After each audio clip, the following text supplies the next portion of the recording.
Hello students. आज मैं question number 10 लेके आऊँ। वेव ऑप्टिक्स 12th क्लास, ठीक है ना।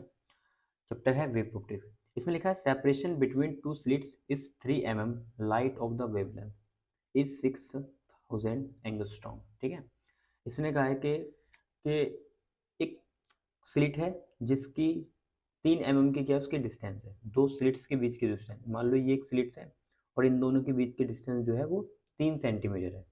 यानी कि अब उसको हम किससे रिप्रेजेंट करते हैं, स्मॉल डी से। तो स्मॉल डी जो हमको दे रखा है स्लिट्स के बीच की डिस्टेंस वो दे रखे है 3 mm, और इस mm को हमने कन्वर्ट करेंगे इसमें मीटर में, तो लिख देंगे 10⁻³ तो डी इतना हमको गिवन है।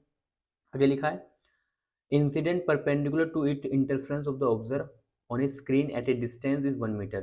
तो जहाँ स्लिट है, स्लिट से 1 मीटर की दूरी पर, 1 मीटर की दूरी पर क्या है, एक स्क्रीन है। उस स्क्रीन पे दोनों वेव्स जाती है और क्या बनाती है वहाँ पर, ब्राइट फ्रिंज या डार्क फ्रिंज बनाएगी। तो जो स्क्रीन के बीच की डिस्टेंस है उसको हम डी से लिखते हैं, कैपिटल डी से, और वो 1 मीटर के अंदर। उसके बाद जो हमको फ्रीक्वेंसी की वेवलेंथ दी है, जिस फ्रीक्वेंसी की वेवलेंथ जाती है उसको हम लैम्डा से रिप्रेजेंट करेंगे, और वो कितनी है, 6000 एंगस्ट्रॉम। ठीक है, उसके बाद अब हमको ये फाइंड करना है इसमें, कैलकुलेट द फ्रिंज विड्थ। तो हमें क्या करना है, फ्रिंज की विड्थ बनानी है and the distance of second direct fringe from the centre fringe. तो यहाँ से सेंटर से, तो ये हमको बताना है कि भाई जो विड्थ बनेगी, जो डार्क फ्रिंज है और ब्राइट फ्रिंज है उसकी चौड़ाई कितनी है, उसकी विड्थ कितनी है। और ये बताना है कि सेंटर से जो सेकंड डार्क फ्रिंज होगी उसकी डिस्टेंस कितनी है। जैसे सपोज इट यहाँ पर D1 है, यहाँ पर D2 है, तो हमको ये बताना है कि सेकंड जो डार्क फ्रिंज होगी सेंटर से उसकी कितनी डिस्टेंस होगी। ठीक है, तो उसके लिए हमारे पास एक फॉर्मूला होता है। अगर हमको क्या निकालना है, width of the dark fringe या ब्राइट फ्रिंज निकालना है, तो डब्ल्यू बी इक्वल में डी लैम्डा अपॉन में डी होता है। और कैपिटल डी हमको 1 दिया तो हमने यहाँ पर 1 पुट कर दिया। ठीक है, और यहाँ पर हमने क्या रख दिया, लैम्डा की वैल्यू कितनी रख दी, 6000 इंटू में 10⁻⁻10 मीटर। अब यहाँ पर हम क्या करेंगे, और यहाँ पर स्मॉल डी की वैल्यू कितनी है, 3 इंटू में 10⁻⁻3। ठीक है, अब यहाँ से मीटर से मीटर जाएगा, 1 मीटर इसकी वजह से आया और 1 मीटर इसकी वजह से आया। यहाँ से हम 3 से इसको डिवाइड करेंगे, कितना जाएगा, 2000 है ना।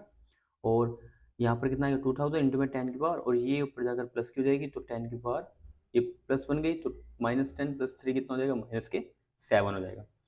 तो डब्ल्यू बी बराबर कितना हो जाएगा। अब हम क्या करते हैं, यहाँ से पॉइंट को इधर की तरफ लेके आते हैं, राइट टू लेफ्ट।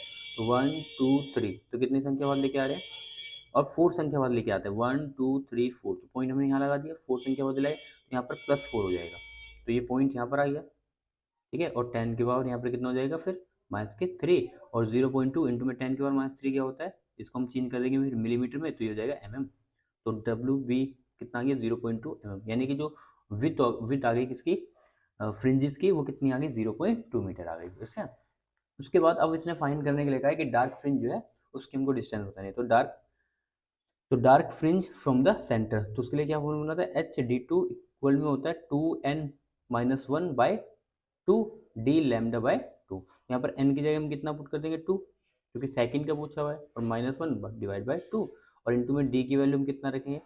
तो ये जो डी लैम्डा बाय टी है इसी को हमने सोल्व किया अभी, और कितना है, 0.2। तो आप डायरेक्ट यहाँ पर कितना रख सकते हैं, 0.2 mm।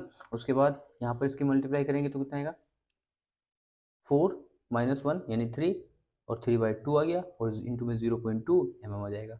अब 2 से इसको काटेंगे तो कितना आएगा, 0.1, और 0.1 की फिर 3 में मल्टीप्लाई करके कितना आ जाएगा, 0.3 mm।